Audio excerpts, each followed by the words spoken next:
Hello everyone, कैसे हैं आप सभी। Welcome to our YouTube channel sport circuit. आज की वीडियो में हम बात करेंगे बनारस हिंदू यूनिवर्सिटी के बारे में कि किस तरीके से आप बीपीएड और एमपीएड कोर्स के अंदर एडमिशन ले सकते हैं बीएचयू। ठीक है, यानी कि बनारस हिंदू यूनिवर्सिटी में बीपीएड और एमपीएड में एडमिशन लेने का क्या प्रोसीजर होता है। ठीक है, कितनी फीस है, कितनी सीट्स अवेलेबल है बीपीएड और एमपीएड कोर्स में, एडमिशन क्राइटेरिया क्या क्या है, एलिजिबिलिटी क्राइटेरिया क्या है।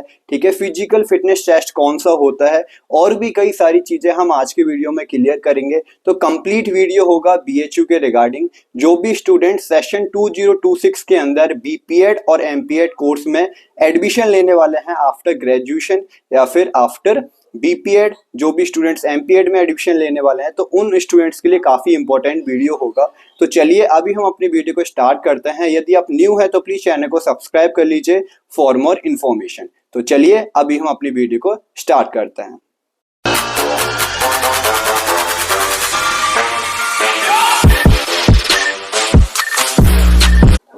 सो फ्रेंड्स, चलिए अब हम अपनी वीडियो को स्टार्ट करते हैं।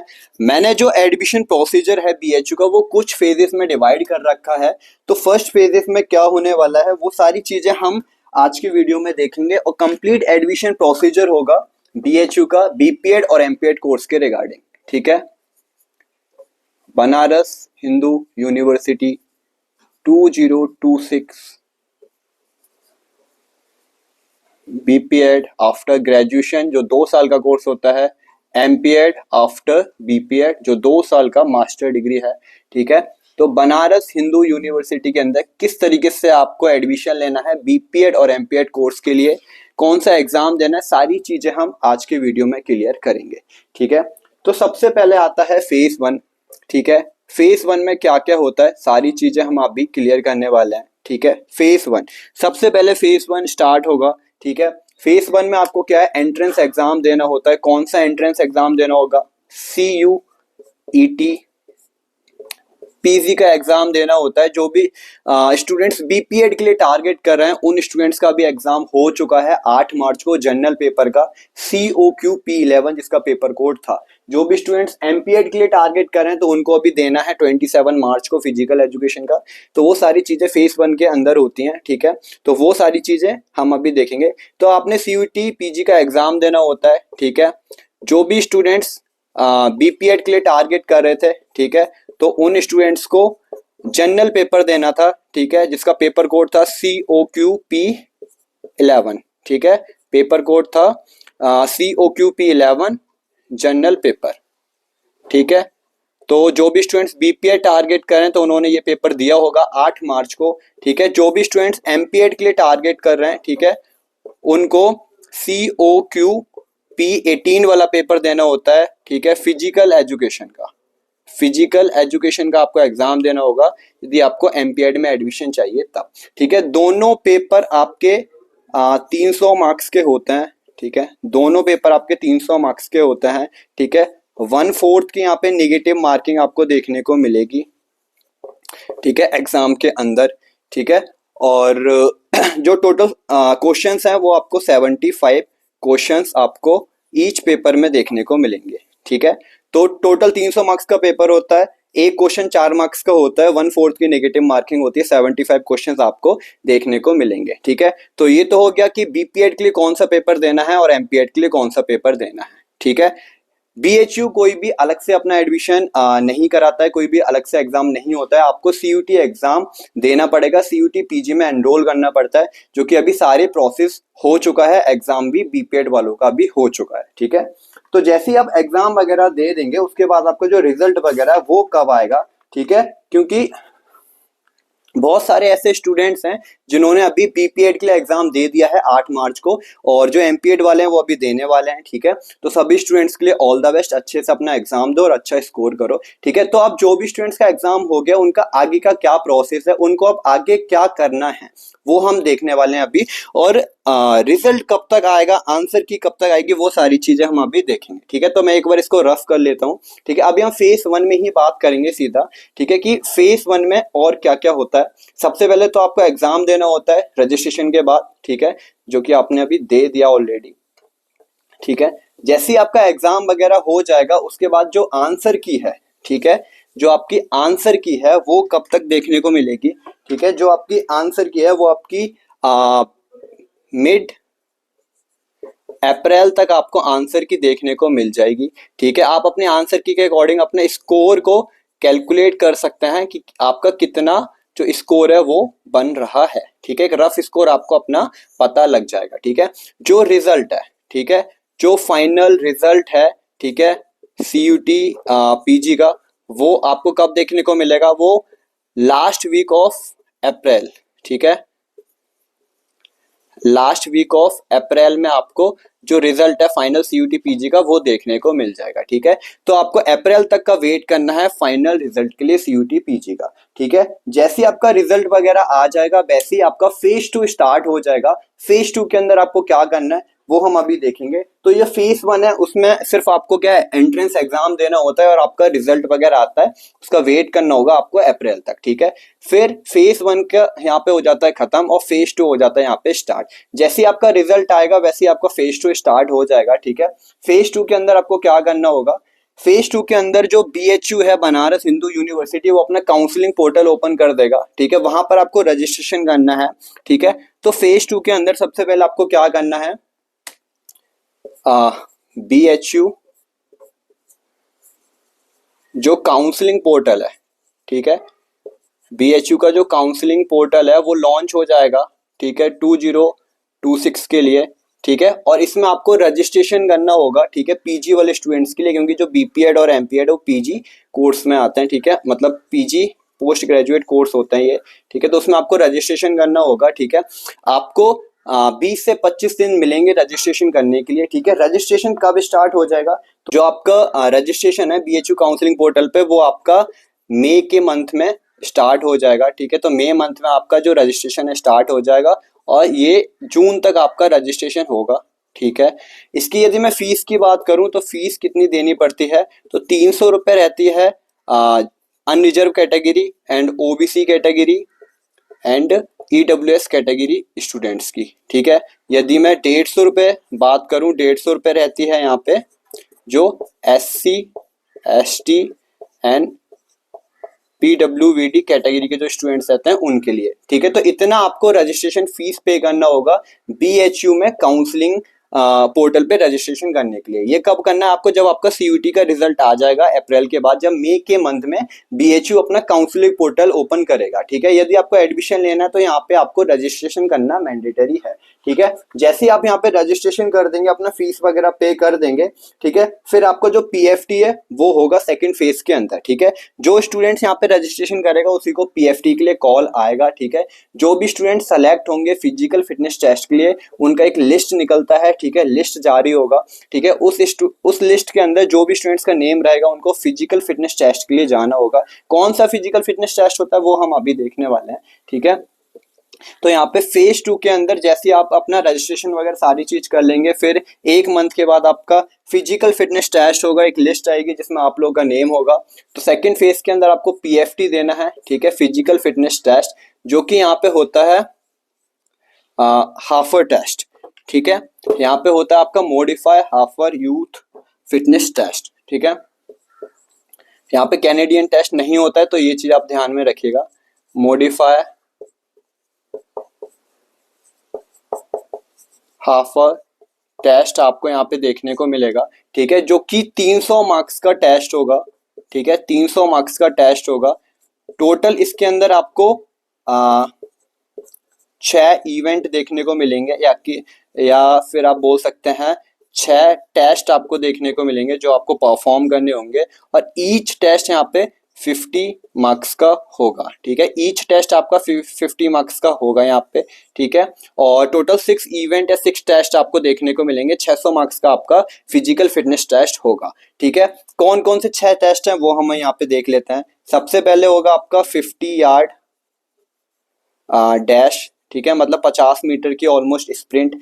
सेकंड टेस्ट यहाँ पे होगा आपका 600 यार्ड रन, ठीक है। यार्ड का मतलब है कुछ यहाँ पे जो मीटर रहते हैं थोड़े से कम रहते हैं, ठीक है, तो उसके अराउंड। जैसे 50 यार्ड जो डैश है, आप मान के चलो 47 या 46 मीटर यहाँ पे कुछ रनिंग रहेगा, ठीक है, तो यार्ड ऐसे रहता है।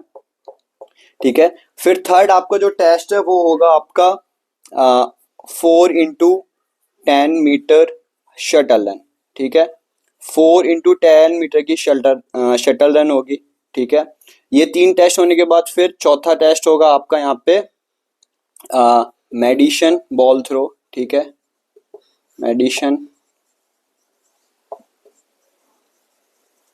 बॉल थ्रो होगा, ठीक है। जो फिफ्थ टेस्ट है वो आपका यहाँ पे सिटअप्स होगा, ठीक है। बेंट नी सिटअप्स, ठीक है, जिसे हम क्रंचिस टाइप का बोलते हैं।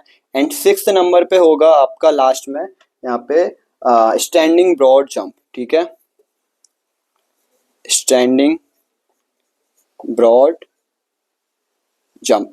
टोटल ये 6 इवेंट होंगे आपके। कौन कौन से 6 इवेंट होंगे? 50 मीटर 50 यार्ड डैश, ठीक है, 600 yard dash and 4x10 metre shuttle run, medicine ball throw and situps and standing broad jump. ये 6 इवेंट या फिर 6 टेस्ट आपके एक ही दिन में कराए जाएंगे, ठीक है। और 50 मार्क्स का ईच टेस्ट रहेगा। टोटल जो पीएफटी का जो टोटल है वो 300 मार्क्स का होगा, ठीक है। तो 300 मार्क्स का आपका फिजिकल फिटनेस टेस्ट होगा, ठीक है। इसमें स्कोर करना बहुत ही ज्यादा जरूरी है क्योंकि ये जो स्कोर है वो आपका फाइनल मेरिट में लगता है, ठीक है। तो जितना ज्यादा आप इसमें स्कोर करेंगे उतना ज्यादा आपके चांसेस रहते हैं कि आपका एडमिशन हो जाएगा। चाहे वो एमपीएड के लिए आप टारगेट कर रहे हैं, चाहे वो आप बीपीएड के लिए टारगेट कर रहे हैं, दोनों के लिए सेम फिजिकल फिटनेस टेस्ट होने वाला है फेज 2 के अंदर, ठीक है। जैसे ही आपका फिजिकल फिटनेस टेस्ट हो जाएगा और उसी दिन आपकी जो भी डॉक्यूमेंट वेरिफिकेशन है वो भी वहां पे होंगे, ठीक है। जो भी इंपॉर्टेंट डॉक्यूमेंट्स रहता है, ठीक है, वो आपको एक लिस्ट निकलेगा, ठीक है। तो वो आपको उसके अकॉर्डिंग अपना डॉक्यूमेंट कैरी करके लेके जाना है।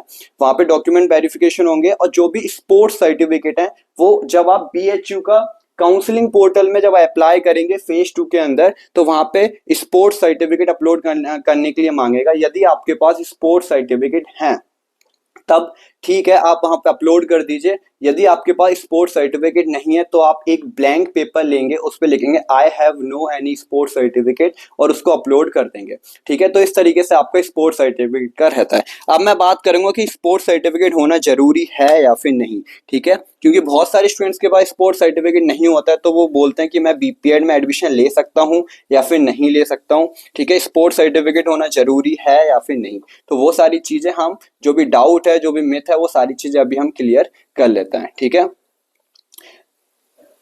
हाँ, तो जो स्पोर्ट्स सर्टिफिकेट है, ठीक है, वो बनारस हिंदू यूनिवर्सिटी में मैंडेटरी नहीं होता है क्योंकि जो स्पोर्ट्स सर्टिफिकेट है उसका कोई भी मेरिट के अंदर कोई रोल नहीं है, ठीक है। कोई भी वहां पे मेरिट के अंदर मार्क्स नहीं लगता है स्पोर्ट्स सर्टिफिकेट का, ठीक है। बट जो एलिजिबिलिटी क्राइटेरिया है वो क्या कहता है वो हम अभी देखने वाले हैं, ठीक है। तो देखो चाहे वो बीपीएड के लिए स्टूडेंट्स टारगेट कर रहा है, चाहे वो एमपीएड के लिए स्टूडेंट टारगेट कर रहा है, ठीक है। जो भी स्टूडेंट्स का जो बैकग्राउंड है, ठीक है, जो भी स्टूडेंट्स का जो बैकग्राउंड है यानी कि जो ग्रेजुएशन करके आ रहा है, ठीक है, उसके पास जैसे कि कोई भी स्टूडेंट्स है वो बीपीएड में एडमिशन लेने वाला है और उसने ग्रेजुएशन में अपना बीकॉम किया हुआ है, तो उसके पास जो स्पोर्ट्स सर्टिफिकेट है वो होना जरूरी है, ठीक है। स्पोर्ट्स सर्टिफिकेट होना एकदम मैंडेटरी है, ठीक है, आपके पास होना ही चाहिए। चाहे वो कोई भी लेवल का हो, चाहे आप एससीएफआई खेले हो, स्कूल लेवल का हो या फिर डिस्ट्रिक्ट लेवल का हो, स्टेट लेवल का हो, स्टेट लेवल का हो या फिर नेशनल का हो या फिर कोई भी जोन लेवल का, आपके पास सर्टिफिकेट होना जरूरी है। और जो भी स्टूडेंट्स बीपीएड करना चाहता है और जिसने बीपीईएस करा है यानी ग्रेजुएशन के अंदर भी फिजिकल एजुकेशन पढ़ा है या फिर बीएससी किया हुआ है फिजिकल एजुकेशन से या फिर बीए फिजिकल एजुकेशन करा, तो उसके पास जो स्पोर्ट्स सर्टिफिकेट है वो नहीं भी होंगे तो चलेगा, ठीक है। उनके पास जो एलिजिबिलिटी क्राइटेरिया है वो बीपीईएस, बीएससी एंड बीए में वहां पे क्लियर हो गया है। तो मेनली जो स्पोर्ट्स सर्टिफिकेट है वो एलिजिबिलिटी क्राइटेरिया के लिए है कि आप एलिजिबल हैं या फिर नहीं। तो जो भी students non physical education background से हैं, जिन्होंने ग्रेजुएशन में फिजिकल एजुकेशन नहीं पढ़ा है, तो उनके पास स्पोर्ट्स सर्टिफिकेट होना जरूरी है। और जो भी स्टूडेंट्स ने फिजिकल एजुकेशन ग्रेजुएशन में पढ़ी है, ठीक है, बीपीईएस वगैरह बीए फिजिकल एजुकेशन किया है ग्रेजुएशन में, तो उनके पास स्पोर्ट्स सर्टिफिकेट नहीं भी होंगे तो वो एलिजिबल होंगे, ठीक है। तो स्पोर्ट्स सर्टिफिकेट का सिर्फ इतना यहाँ पे रोल है, कोई भी मेरिट के अंदर स्पोर्ट्स सर्टिफिकेट का यहाँ पे जो रोल है वो नहीं है, ठीक है। मेरिट के अंदर स्पोर्ट्स सर्टिफिकेट के कोई भी मार्क्स नहीं लगता है, ठीक है। तो फेज 2 यहाँ पे आपका कंप्लीट हो जाता है, ठीक है। आपका जो पीएफटी है, जो स्पोर्ट्स सर्टिफिकेट है, जो भी स्टूडेंट्स लेके जाते हैं उनका स्पोर्ट्स सर्टिफिकेट चेक होते हैं, डॉक्यूमेंट चेक होते हैं, फिजिकल फिटनेस टेस्ट हो जाता है उस दिन, ठीक है। उसके बाद आपकी जो फेज थर्ड है वो फेज थर्ड स्टार्ट हो जाता है फेज 2 खत्म होने के बाद। और फेज थर्ड में आपका क्या होगा, फेज थर्ड में आपका होगा जो फेज 3 है, ठीक है। फेज 3 के अंदर आपका जो फाइनल जो मेरिट लिस्ट है, ठीक है, फेज 3 के अंदर जो फाइनल मेरिट लिस्ट है, ठीक है, वो यहाँ पे आउट होती है, ठीक है। फाइनल मेरिट लिस्ट अब ये कब आती है, ठीक है। और जो आपका पीएफटी है वो कब होता है, ठीक है। जो आपका फिजिकल फिटनेस टेस्ट है वो जून के लास्ट वीक में हो जाता है, या फिर जुलाई के फर्स्ट वीक तक आपका जो फिजिकल फिटनेस टेस्ट है वो हो जाएगा, ठीक है। और उसके बाद जब फिजिकल फिटनेस टेस्ट हो जाएगा तो जो फाइनल मेरिट लिस्ट है वो कब आउट होगी, तो ये आपकी मिड जुलाई, ठीक है। मिड जुलाई तक आपकी जो फाइनल मेरिट लिस्ट है वो आउट हो जाएगी, ठीक है। मतलब आप लोगों को पता लग जाएगा कि आपका एडमिशन हुआ है या फिर नहीं हुआ बीपीएड और एमपीएड कोर्स में, ठीक है। मिड जुलाई तक आपका जो फर्स्ट राउंड है वो आ जाएगा, ठीक है। उसके बाद आपका क्या होगा, जैसे कि फर्स्ट राउंड आएगा, ठीक है, तो बहुत सारे स्टूडेंट्स का फर्स्ट राउंड में होगा, बहुत सारे स्टूडेंट्स का सेकंड राउंड में एडमिशन होगा, बहुत सारे स्टूडेंट्स का थर्ड राउंड में एडमिशन होगा। तो इस तरीके से राउंड आते हैं, ठीक है। उन राउंड में आपका जो एडमिशन है वो होता है, ठीक है। First round, second round, third round, ठीक है। तो मिड जुलाई से जो आपका फाइनल जो मेरिट लिस्ट है वो आउट हो जाएगा, उसके बाद धीरे धीरे एडमिशन होता रहेंगे, ठीक है। और जो आपकी रेगुलर क्लासेस हैं वो अगस्त के मंथ से आपकी जो रेगुलर क्लासेस हैं वो स्टार्ट हो जाएंगे, अगस्त या फिर जुलाई के लास्ट वीक से, ठीक है। तो जो आपके रेगुलर क्लासेस हैं वो जुलाई के लास्ट वीक से स्टार्ट हो जाएंगी, ठीक है। तो ये टोटल फेस तीन फेस हैं, ठीक है। कौन कौन से तीन है, फेज 1 में आपका क्या है, सारा एग्जाम वगैरह आप देंगे, ये सारी चीजें होती हैं, ठीक है।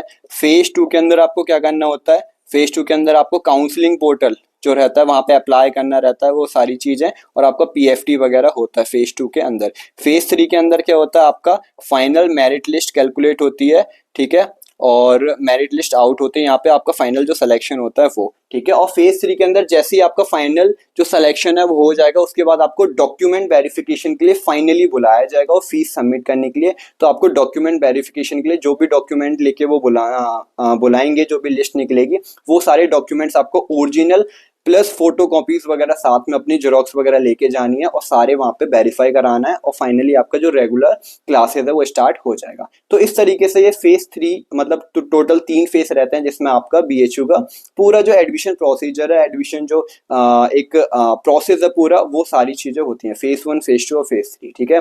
आई होप आपको यहाँ तक सारी चीजें क्लियर हो गया होगा कि कौन सी चीज कौन से मंथ में होने वाली है और कब होगी, ठीक है। अब हम बात करेंगे कि जो वेटेज जो क्राइटेरिया है, जो फाइनल मेरिट है, वो कैसे कैलकुलेट होती है बीपीएड और एमपीएड कोर्स में, ठीक है, वो हम देखेंगे। उसके बाद हम देखेंगे कितना सीट है बीपीएड और एमपीएड कोर्स के अंदर बनारस हिंदू यूनिवर्सिटी में, और फीस कितनी है, ठीक है, कौन कौन सी फैसिलिटी है, ठीक है, ये सारी चीजें हम अभी देखने वाले हैं, ठीक है। तो देखो जो फाइनल जो लिस्ट है, ठीक है, जो वेटेज, ठीक है, जो वेटेज सिस्टम है, ठीक है, कि फिजिकल फिटनेस टेस्ट का कितना वेटेज लेते हैं, ठीक है, और एग्जाम का कितना वेटेज लेते हैं, ये सारी चीजें। तो जो एग्जाम है वो आपका 300 मार्क्स का होता है सीयूटी का, चाहे वो बीपीएड का हो चाहे वो एमपीएड के लिए हो, ठीक है। और जो फिजिकल फिटनेस टेस्ट है, जैसे हम हाफर टेस्ट भी बोलते हैं, वो भी आपका 300 मार्क्स का होगा, ठीक है। ये 300 प्लस 300 मिलके यहाँ पे हो जाएगा 600, ठीक है। और 600 में से आपकी जो फाइनल मेरिट है वो बनेगी, ठीक है। 600 में से आपकी जो फाइनल मेरिट है वो कैलकुलेट होती है। कोई भी स्पोर्ट्स सर्टिफिकेट का यहाँ पे कोई भी वैल्यू नहीं देते हैं, ठीक है, कोई भी यहाँ पे स्पोर्ट्स सर्टिफिकेट का एडवांटेज नहीं है। स्पोर्ट्स सर्टिफिकेट सिर्फ आपको एलिजिबल करता है इस कोर्स के लिए, बीपीएड और एमपीएड के लिए, ठीक है। तो स्पोर्ट्स सर्टिफिकेट का यहाँ पे कोई भी वैल्यू नहीं है, सिर्फ 2 चीजों के बेस पे आपके यहाँ पे जो फाइनल मेरिट है वो बनती है। टोटल आपका 600 मार्क्स का रहेगा, ठीक है। कट ऑफ के रिगार्डिंग हम आने वाले समय में हम बात करेंगे कि कितनी कट ऑफ जाती है बीपीएड और एमपीएड कोर्स के लिए, और लास्ट ईयर कितना गई है, तो वो हम आने वाले समय में बात कर लेंगे, ठीक है। अभी जो वेटेज सिस्टम है वो एग्जाम और पीएफटी को लेकर 600 मार्क्स का रहता है, इसी में से आपकी जो फाइनल मेरिट है वो बनती है, ठीक है। अब हम बात कर लेते हैं कि सीट कितनी अवेलेबल है बीपीएड और एमपीएड कोर्स में। एक बार मैं इसको रफ कर लेता हूँ।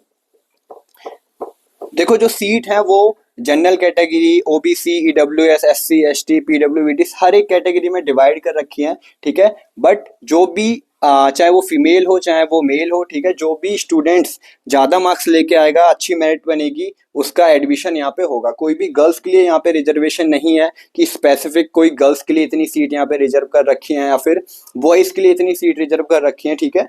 कैटेगरी में यहाँ पे रिजर्वेशन है। तो यदि मैं सीट की बात करूँ बीपीएड में, ठीक है, बीपीएड में कितनी सीट्स हैं? बीपीएड में टोटल यहाँ पे 80 सीट्स आपको देखने को मिलेगा, ठीक है। यदि मैं यही एमपीएड की बात कर लूँ, एमपीएड कोर्स के अंदर कितनी सीट्स हैं, तो टोटल 62 सीट्स यहाँ पे एमपीएड के अंदर देखने को मिलेगा। अब इसमें फर्दर डिवीजन हो रखा है, जैसे कि अनरिजर्व कैटेगरी में, ओबीसी कैटेगरी में, ठीक है, ईडब्ल्यूएस कैटेगरी में, ठीक है, सेम ऐसे यहाँ पे डिवीजन कर रखा है। वो आप प्रोस्पेक्टस उठा के देख सकते हैं, उसमें कितना कितना सीट यहाँ पे अवेलेबल है, ठीक है। तो इस तरीके से टोटल 80 सीट्स आपको बीपीएड में देखने को मिलेगा, काफ़ी सीट है, और 62 सीट्स यहाँ पे आपको एमपीएड के अंदर देखने को मिलेगा, ठीक है। तो ये तो हो गया सीट्स के बारे में। अब हम बात कर लेते हैं फीस के बारे में और हॉस्टल फैसिलिटी के बारे में, ठीक है। तो देखो, यदि हम फीस के रिगार्डिंग बात करें कि बीपीएड के लिए कितना फीस है, देखो बनारस हिंदू यूनिवर्सिटी काफ़ी अच्छी यूनिवर्सिटी है, काफ़ी वैल्यूबल यूनिवर्सिटी है, ठीक है, इंडिया की टॉप यूनिवर्सिटी में आती है, और फीस यहाँ पे काफ़ी ज़्यादा कम है, ठीक है, बहुत ही ज़्यादा मिनिमम फीस है यहाँ पे, ठीक है, बहुत ही कम फीस है। यदि मैं फीस के रिगार्डिंग बात करूँ, ठीक है, बीपीएड की बात कर लेते हैं। सबसे पहले हम बीपीएड कोर्स के लिए फीस कितनी है, ठीक है, फिर हम एमपीएड के लिए बात कर लेते हैं, ठीक है। देखो, बीपीएड के लिए जो फीस है वो आपको 1500 रुपये, ठीक है, पर सेमेस्टर आपको देना होगा, ठीक है। आप मान के चलो कि जो फर्स्ट सेमेस्टर में जब आपका एडमिशन हो जाएगा और आपको सीट सिक्योर कराने के लिए जो फीस देनी है वो 1500 रुपये देनी है, ठीक है। 1500 रुपये आपको फीस पे करना है पहले सेमेस्टर में, ठीक है, जिसमें जो सेमेस्टर एग्जामिनेशन फीस है, सेमेस्टर जो एग्जामिनेशन फीस है वो इंक्लूड रहेगी इसी के अंदर, ठीक है, इसी के अंदर इंक्लूडेड है सेमेस्टर एग्जामिनेशन फीस 1500 पर सेमेस्टर, ठीक है। उसके बाद जब सेकंड सेमेस्टर स्टार्ट होगा तो हो सकता है कि थोड़ी सी ज़्यादा हो जाए, या फिर 1500 से 2000 के अराउंड ही आपकी फीस देखने को मिलेगा। मतलब आप मान के चलो, यदि हम 3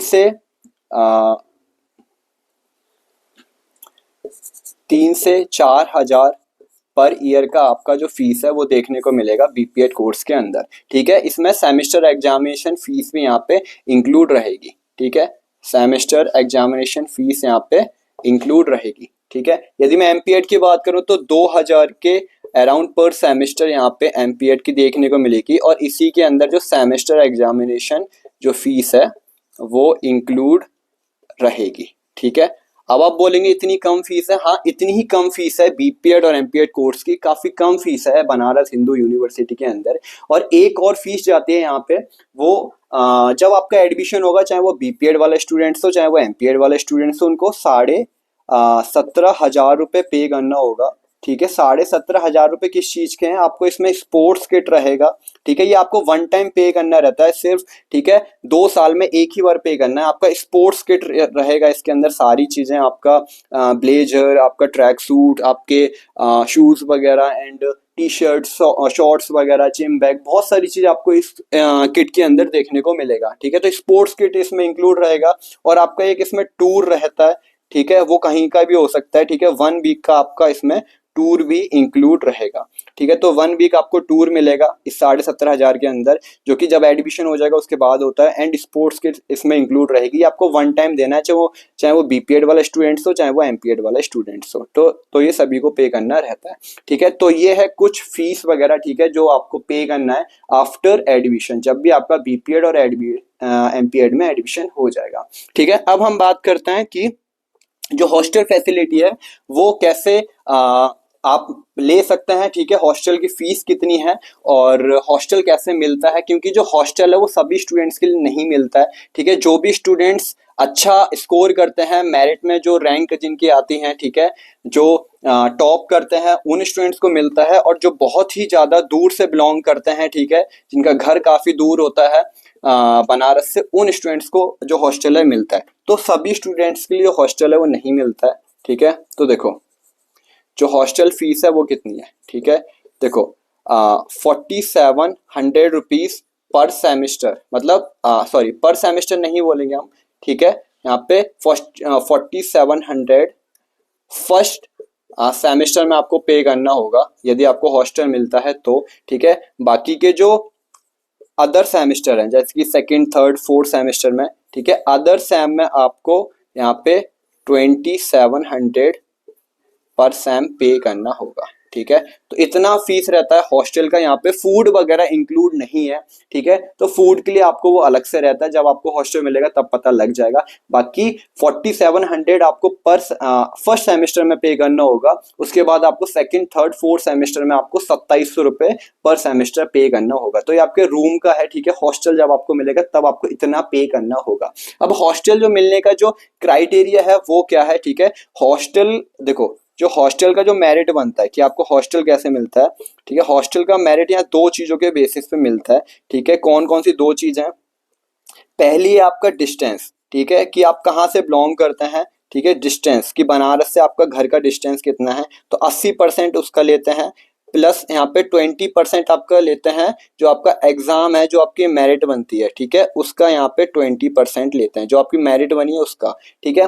तो यहाँ पे 80 और जो 20 को जब मिलाएंगे आपको तब जो 100% बनेगा, उसके बेसिस पे आपको हॉस्टल अलॉटमेंट होती है। तो उस तरीके से हॉस्टल यहाँ पे हॉस्टल की मेरिट बनती है। तो डिस्टेंस 80% लेते हैं, प्लस 20% यहाँ पे आपका जो मेरिट बनेगी उसका लेते हैं, तब जाके आपको हॉस्टल अलॉट होता है बीएचयू के अंदर, चाहे बीपीएड कोर्स हो चाहे एमपीएड कोर्स हो। तो जो हॉस्टल फैसिलिटी है वो सबको अवेलेबल नहीं होती है, ठीक है। कुछ ही स्टूडेंट्स को मिलता है जिनका डिस्टेंस बहुत ज़्यादा दूर होता है बनारस हिंदू यूनिवर्सिटी से, बनारस से, ठीक है। तो उन स्टूडेंट्स को एडमिशन हॉस्टल के अंदर मिलता है, ठीक है। तो ये सारी चीज़ें क्लियर हो गया। आई होप मैंने सारे पॉइंट्स क्लियर करे हैं। हाँ जी, सारी चीजें मैंने कवर कर ली हैं। अगर अभी भी कोई चीज मिस हो गई है तो आप मेरे को बता सकते हैं, ठीक है। और कैसी लगी वीडियो एक बार कमेंट करके जरूर बताएं। और कोई भी क्वेरी है, कोई भी क्वेश्चन है रिगार्डिंग बीएचयू या फिर अदर यूनिवर्सिटी, तो आप मेरे को कमेंट बॉक्स में ड्रॉप कर सकते हैं। और मैंने व्हाट्सअप ग्रुप क्रिएट कर रखे हैं सीयूटी यूजी स्टूडेंट्स के लिए और पीजी स्टूडेंट्स के लिए, तो वो जाके आप ज्वाइन कर सकते हैं, ठीक है। और टेलीग्राम चैनल को ज्वाइन कर लीजिए, लिंक मैंने डिस्क्रिप्शन में डाल रखी है, ठीक है। तो तीनों चीज़ों की जो लिंक है डिस्क्रिप्शन में मिल जाएगा, ठीक है। कैसी लगी वीडियो एक बार कमेंट करके जरूर बताएं। और कोई भी क्वेरी तो मेरे को कमेंट बॉक्स में ड्रॉप कर सकते हैं। तो मिलते हैं हम नेक्स्ट वीडियोस में, अभी के लिए बाय बाय।